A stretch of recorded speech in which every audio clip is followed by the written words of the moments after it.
ನಮಸ್ಕಾರ. ಮಗು ಹುಟ್ಟೋದು ಪ್ರತಿಯೊಬ್ಬರ ಜೀವನದಲ್ಲಿ ತುಂಬ ಖುಷಿಯಾದಂಥ ಸಂದರ್ಭ ಆಗಿರುತ್ತೆ. ಮಗುವಿಗೆ ಹಾಲನ್ನು ಕೊಡಿಸೋದ್ರ ಬಗ್ಗೆ ನೀವು ತಿಳಿದಿರ್ತೀರ. 6 ತಿಂಗಳವರೆಗೆ ತಾಯಿ ಹಾಲು ಮಾತ್ರ ಮಗುವಿಗೆ ಆದಷ್ಟು ಸಾಕಾಗಿರುತ್ತೆ. ಆದರೆ 6 ತಿಂಗಳ ನಂತರ ತಾಯಿ ಹಾಲಿನ ಜೊತೆಗೆ ಗಟ್ಟಿ ಆಹಾರವನ್ನು ಕೊಡಿಸ್ಬೇಕಾಗತ್ತೆ. ಹಾಲಿನ ಜೊತೆಗೆ ಗಟ್ಟಿ ಆಹಾರ ಕೊಡೋದ್ರಿಂದ ಮಾತ್ರ ಮಗುವಿಗೆ ಸರಿಯಾಗಿ ಬೆಳವಣಿಗೆಗೆ ಬೇಕಾದಷ್ಟು ಪೋಷಕಾಂಶಗಳು ಸಿಗುತ್ತೆ. ಅದರಿಂದ 6 ತಿಂಗಳ ನಂತರ ಟ್ರಾನ್ಸಿಷನ್ ಫೀಡಿಂಗ್ ಅಥವಾ ತಾಯಿ ಹಾಲಿನ ಜೊತೆಗೆ ಗಟ್ಟಿ ಆಹಾರವನ್ನು ಸೇವಿಸೋದ್ರ ಬಗ್ಗೆ ತಿಳಿಯೋದು ಬಹಳ ಮುಖ್ಯ. ಮಗು ಈ ಒಂದು ಟ್ರಾನ್ಸಿಷನ್ ಹಂತೆಯಲ್ಲಿ ತಯಾರಾಗಿದೆ ಅಂತ ಕೆಲವು ಸೂಚನೆಗಳು ತೋರಿಸುತ್ತೆ. ಉದಾಹರಣೆಗೆ ಮಗುವಿನ ಕತ್ತು ನಿಂತಿರುತ್ತೆ, ತಾನಾಗಿ ಕೂತ್ಕೊಳ್ಳುತ್ತೆ, ಕೈ ಬಾಯಿಗೆ ಆಟೋಮ್ಯಾಟಿಕ್ ಆಗಿ ಹೋಗಿರೋ ಆ coordination, hand to mouth coordination ಬಂದಿರುತ್ತೆ. ಉದಾಹರಣೆಗೆ ಮಗು ಆಟ ಸಾಮಾನು ಬಾಯಿಗೆ ತಗೊಳ್ಳುತ್ತೆ, ಅದನ್ನು ಕಚ್ಚೋದಕ್ಕೆ ಟ್ರೈ ಮಾಡುತ್ತೆ ಇತ್ಯಾದಿ. ಮತ್ತು 6 ತಿಂಗಳ ನಂತರ ಕರುಳಿನ ಬೆಳವಣಿಗೆ ಕೂಡ ಆಗಿರುತ್ತೆ. ಕಾಳುಗಳು ಇವೆಲ್ಲ ಜೀರ್ಣಿಸುವ ಶಕ್ತಿ ಕೂಡ ಬಂದಿರುತ್ತೆ. ಇವೆಲ್ಲ ಈ ಹಾಲಿನ ಜೊತೆ ಗಟ್ಟಿ ಆಹಾರ ಸೇವಿಸೋದು ಮಗು ತಯಾರಾಗಿದೆ ಅಂತ ಕೆಲವು ಸೂಚನೆಗಳು.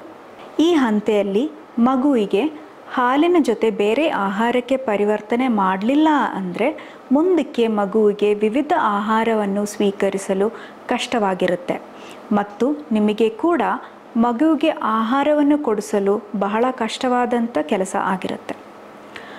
ಪೋಷಕರು ಈ ಟ್ರಾನ್ಸಿಷನ್ ಹಂತೆಯಲ್ಲಿ ಕೆಲವು ಸಲಹೆಗಳು ಫಾಲೋ ಮಾಡಿದ್ರೆ ಮುಂದಕ್ಕೆ ಮಗುವಿಗೆ ವಿವಿಧ ಆಹಾರವನ್ನು ಸ್ವೀಕರಿಸಲು ಮತ್ತು ಆಹಾರದ ಸಮಯ ಆನಂದದಾಯಕವಾದ ಅನುಭವ ಆಗಿರುತ್ತೆ. ಶುರುವಲ್ಲಿ ಯಾವ ಥರ ಆಹಾರವನ್ನು ಮಗುವಿಗೆ ಕೊಡಬೇಕಾಗತ್ತೆ? ಮೊದಲಾಗಿ ಗಟ್ಟಿ ಆಹಾರ ಕೊಡುವಾಗ ಗ್ರೈಂಡ್ ಆಗುವಂಥ ಆಹಾರ ಮಗುವಿಗೆ ಈಸಿಯಾಗಿ ಅವರು ಆಕ್ಸೆಪ್ಟ್ ಮಾಡ್ತಾರೆ.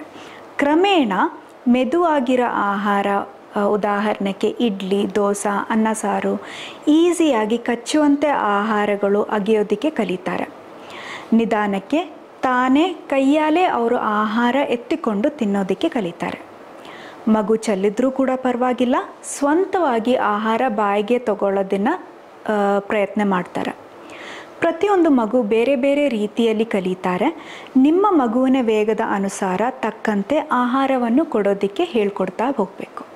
ಶುರುವಲ್ಲಿ ಮಗು ಸ್ವಲ್ಪ ಪ್ರಮಾಣದಲ್ಲಿ ಮಾತ್ರ ಆಹಾರ ಸ್ವೀಕರಿಸುತ್ತೆ. ಸೊ ಮಗು ಕಡಿಮೆ ತಿನ್ನುತ್ತಿದೆ ಅಂತ ಚಿಂತಿಸಬೇಡಿ.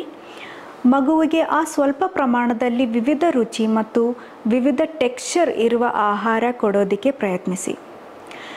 ಶುರುವಲ್ಲಿ ಮಗುವಿಗೆ ತಿನ್ನುವುದು ಒಂದು ಹೊಸ ಸಾಮರ್ಥ್ಯ ಆಗಿರುತ್ತೆ. ಕೆಲವು ಮಕ್ಕಳು ಬೇಗ ಕಲಿಬೋದು, ಇನ್ನು ಕೆಲವು ಮಕ್ಕಳು ನಿಧಾನವಾಗಿ ಕಲಿತಾರೆ.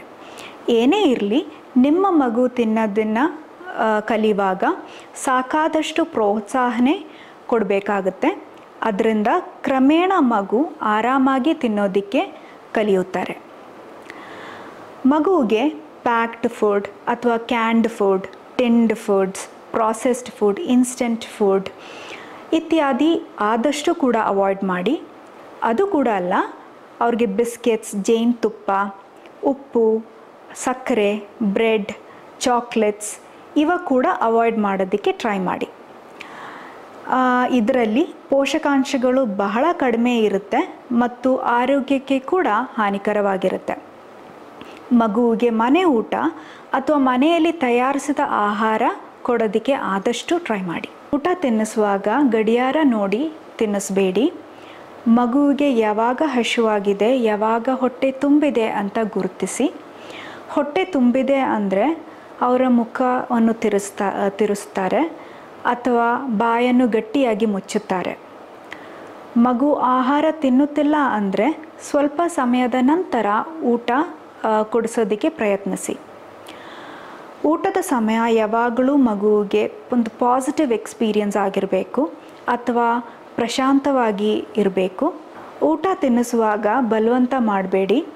ಬಲವಂತದಲ್ಲಿ ಊಟ ಮಾಡಿಸಿದ್ರೆ ಮಗುವಿಗೆ ಊಟದ ಮೇಲೆ ಇಂಟ್ರೆಸ್ಟ್ ಇರೋದಿಲ್ಲ ಮತ್ತು ಮುಂದಕ್ಕೆ ಊಟ ಮಾಡೋದಕ್ಕೆ ಕೂಡ ಅವರು ಎಂಜಾಯ್ ಮಾಡೋದಿಲ್ಲ. ಯಾವುದೇ ಡಿಸ್ಟ್ರ್ಯಾಕ್ಷನ್ಸ್ ಇಲ್ಲದೆ ಅವ್ರಿಗೆ ಊಟವನ್ನು ಕೊಡಿ. ಟಿ ವಿ, ಫೋನ್, ಯಾವುದೇ ಗ್ಯಾಜೆಟ್ಸ್ ತೋರಿಸ್ಬಿಟ್ಟು ಅವ್ರನ್ನ ಊಟ ಮಾಡಿಸ್ಬೇಡಿ. ಇದರಿಂದ ಅವರ ಗಮನ ಆಹಾರದಲ್ಲಿ ಇರೋದಿಲ್ಲ. ಮಗು ಆಹಾರದ ರುಚಿ ಅನುಭವಿಸಿಕೊಂಡು ಅವರು ಊಟ ಮಾಡಬೇಕಾಗುತ್ತೆ. ಇದರಿಂದ ಮುಂದಕ್ಕೆ ಸುಲಭವಾಗಿ ಬೇರೆ ಬೇರೆ ಫ್ಲೇವರ್ಸ್ ಎಂಜಾಯ್ ಮಾಡಿ ಅವರು ಊಟ ಮಾಡೋದಕ್ಕೆ ಅವರು ಕಲಿಯುತ್ತಾರೆ. ಪೋಷಕರೇ, ತಾಯಿಯ ಹಾಲಿಂದ ಗಟ್ಟಿ ಆಹಾರಕ್ಕೆ ಬದಲಾವಣೆ ಮಾಡುವ ಈ ಪ್ರಕ್ರಿಯೆ ಬಹಳ ನಿಧಾನದಿಂದ, ತಾಳ್ಮೆಯಿಂದ, ಸಹನೆ ಮತ್ತು ಅತ್ಯಂತ ಗಮನದಿಂದ ಮಾಡಬೇಕಾಗುತ್ತೆ. ಈ ಸಲಹೆಗಳು ಫಾಲೋ ಮಾಡೋದ್ರಿಂದ ನೀವು ನಿಮ್ಮ ಮಗುವಿಗೆ ಆರೋಗ್ಯಕರವಾದ ಆಹಾರ ಅಭ್ಯಾಸವನ್ನು ಬೆಳೆಸಲು, ಊಟದ ಸಮಯ ಎಂಜಾಯಬಲ್ ಎಕ್ಸ್ಪೀರಿಯನ್ಸ್ ಮಾಡೋದು ಮತ್ತು ವಿವಿಧ ಪೋಷಕಾಂಶ ಇರುವ ಆಹಾರವನ್ನು ನೀಡಿಸಬಹುದು. ಇವುಗಳು ಮಗುವಿನ ಜೀವನ ಪೂರ್ಣ ಆರೋಗ್ಯಕ್ಕೆ ಆಧಾರವಾಗಿರುತ್ತೆ. ಹೆಚ್ಚಿನ ಮಾಹಿತಿಗಾಗಿ ನಮ್ಮನ್ನು ಸಂಪರ್ಕಿಸಿ. ಸೆಂಟರ್ ಫಾರ್ ಸ್ವಾಲೋಯಿಂಗ್ ಡಿಸಾರ್ಡರ್ಸ್, ಅಖಿಲ ಭಾರತ ವಾಕ್ಶ್ರವಣ ಸಂಸ್ಥೆ, ನೈಮಿಷಾಮ್ ಕ್ಯಾಂಪಸ್, ಮಾನಸ ಗಂಗೋತ್ರಿ, ಮೈಸೂರು. ಧನ್ಯವಾದಗಳು.